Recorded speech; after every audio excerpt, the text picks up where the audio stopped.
రోజు ఉదయం ఈ కీర్తన 3 సార్లు మీరు చదివితే మీరు కోరుకున్నది ఖచ్చితంగా జరుగుతుంది. ఒక నెల రోజుల్లో 3 నెలల్లో ఖచ్చితంగా మీరు కోరుకున్నది జరుగుతుంది. కీర్తనల గ్రంథం 107వ అధ్యాయము ఇక్కడ రాయబడి ఉన్నది. సో రోజు ఉదయాన్నే లెగంగానే 5 గంటలప్పుడు బాగా గుర్తుపెట్టుకోనండి. మీరు కోరుకున్నది జరగాలి అన్నా, ఖచ్చితంగా మీ జీవితంలో అనేక కార్యాలు జరగాలన్నా ఈ కీర్తన చాలా చాలా ప్రాముఖ్యమైనది. కీర్తనల గ్రంథం 107వ అధ్యాయం. ఈ విషయం మీకు తెలుసో తెలీదో నాకైతే తెలియదు, కానీ ఖచ్చితముగా ఈ కీర్తన నీ జీవితంలో చాలా మేలులు చేస్తుంది. అన్ని ఆశీర్వాదాలు ఈ కీర్తనలో ఉంటాయి. కాబట్టి ఈ కీర్తనల గ్రంథమును ప్రతిరోజు కూడా మీరు చదివినట్లయితే ఉదయాన్నే 3 సార్లు చదవాలి. చూడండి, మీరు ఆశ కలిగి ఉన్నారు, మీ ప్రాణాన్ని దేవుడు తృప్తిపరుస్తాడు, ఈ కీర్తన చదవండి. అలాగే మేలులతో దేవుడు నింపుతాడు. కోరుకున్న కోరికలన్నీ కూడా నీ జీవితంలో తీర్చబడతాయి. అలాగే దేవుడు నిన్ను బాగు చేస్తాడు. నీ ఆపదలన్నీ కూడా తొలగిపోతాయి. నువ్వు పడిన గుంటల్లో నుండి దేవుడు బయటకు తీసుకొని వస్తాడు. ఆయన కార్యాలన్నీ కూడా చాలా గొప్ప కార్యాలు. సో ఆకలి దప్పుల చేత సొమ్మసిల్లిపోయి కష్టకాలమందు ఆపదల్లో ఉన్నావు. అయితే దేవుడు నరులకు చేయు ఆశ్చర్య కార్యాలను బట్టి దేవుని కృతజ్ఞతాస్తుతులు చెల్లిస్తూ దేవుని యొక్క కృప ద్వారా మీరు ఈ కీర్తన చదవడం ద్వారా ఆశీర్వదింపబడతారు. బాధ చేత ఇనపకట్ల చేత బంధింపబడిన చీకటి మరణాంధకారంలో ఉన్న మీరు, ఆయాసం చేత కృంగిపోయిన మీరు, సహాయం లేక ఉన్న మీకు దేవుడికి మొరపెడితే దేవుడు మీ పట్ల ఆపదలో నిన్ను విడిపించి నీ కట్లను తెంచి చీకట్లో నుండి మరణాంధకారంలో నుండి దేవుడు నిన్ను బయటికి తీసుకొస్తాడు. దేవుడు చేసే ఆశ్చర్యకార్యాలు నీ జీవితంలో జరగాలి అంటే ఖచ్చితంగా ఈ కీర్తన గ్రంథమును ఉదయాన్నే లెగంగానే 5 గంటలు లేచి 6 గంటలకు ఎప్పుడు లేచినా మొట్టమొదటిగా ఈ కీర్తనలు 3 సార్లు మొదటి వచనం నుండి ఆఖరి వచనం వరకు చదవండి. ఓకేనా? సో దానికంటే ముందుగా ఈ యొక్క వీడియోను ఒక లైక్ చేయండి, షేర్ చేయండి, సబ్స్క్రైబ్ చేయండి. కామెంట్స్లో యేసయ్య నేను కోరినది నాకు ఇస్తాడు, లేకపోతే యేసయ్య నా కోరికలను తీరుస్తాడు అని రాయండి.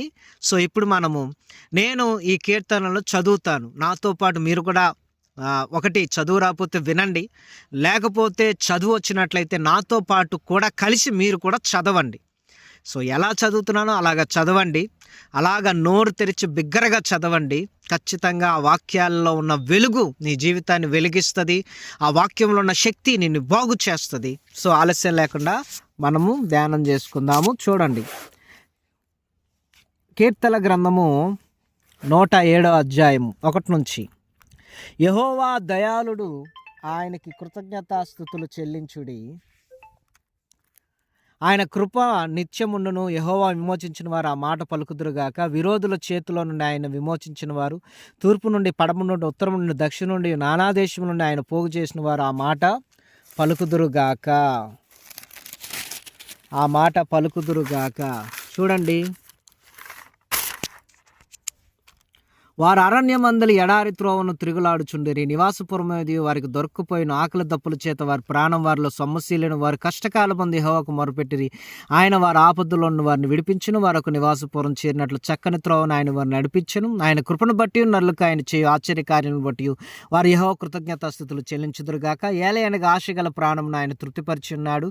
ఆకలి కొనిన వారి ప్రాణం మేలుతో నింపి ఉన్నాడు. దేవుని ఆజ్ఞలకు లోపడక మహోన్నతుని తీర్మానం తృణీకరించినందున బాధ చేతను ఇనపకట్ల చేతను బంధింపబడిన వారి చీకట్లో మరణాంధకారంలో నివాసం చేయి వారి హృదయమును ఆయన ఆయాసం చేత కృంగ చేశాను. వారు కూలి ఉండగా సహాయం లేకపోయాను. కష్టకాలం ముందు వారి యెహోవాకు మొరపెట్టిరి. ఆయన వారి ఆపదల నుండి వారిని విడిపించను. వారి కట్లను తెంపివేసి చీకట్లో నుండి మరణాంధకారంలో నుండి వారిని రప్పించును. ఆయన కృపను బట్టి నరులకు ఆయన చేయు ఆశ్చర్యకార్యాలను బట్టి వారి యెహోవా కృతజ్ఞతాస్తుతులు చెల్లించుదురు గాక. ఆయన ఇత్తడి తలుపులను పగలగొట్టి ఉన్నాడు, ఇనుప గడియలను విరగొట్టి ఉన్నాడు. బుద్ధిహీనులు తమ దుష్ట ప్రవర్తన చేతను తమ దోషం చేతను బాధ తెచ్చుకొందురు. భోజన పదార్థములని వారి ప్రాణమునకు అసహ్యమగును.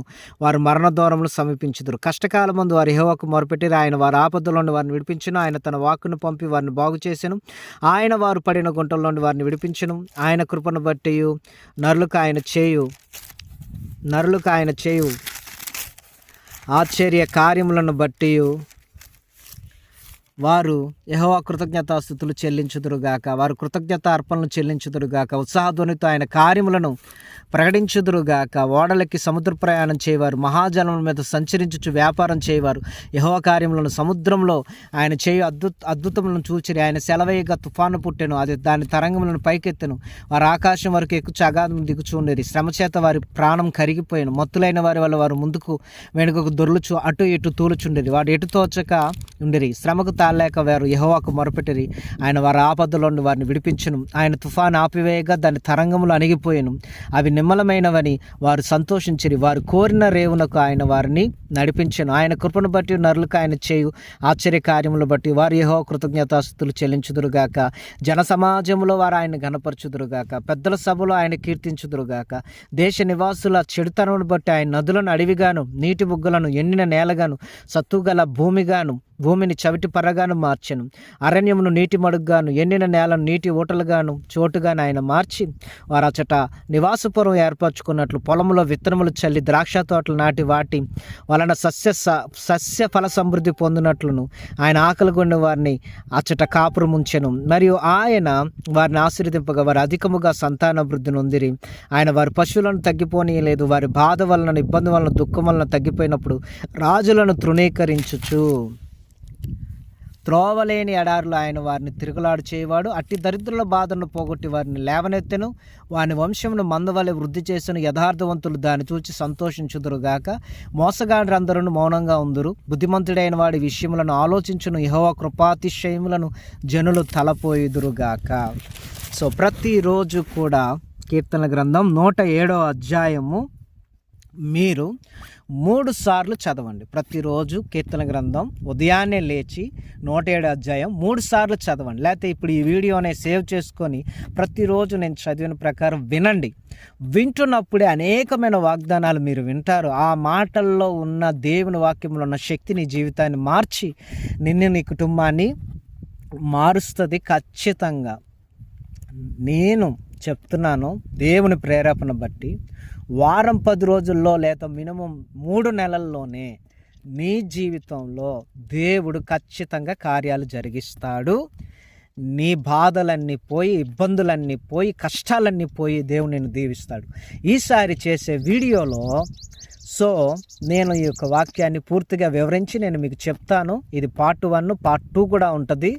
ఈ యొక్క వీడియోని ఒక లైక్ చేయండి, షేర్ చేయండి.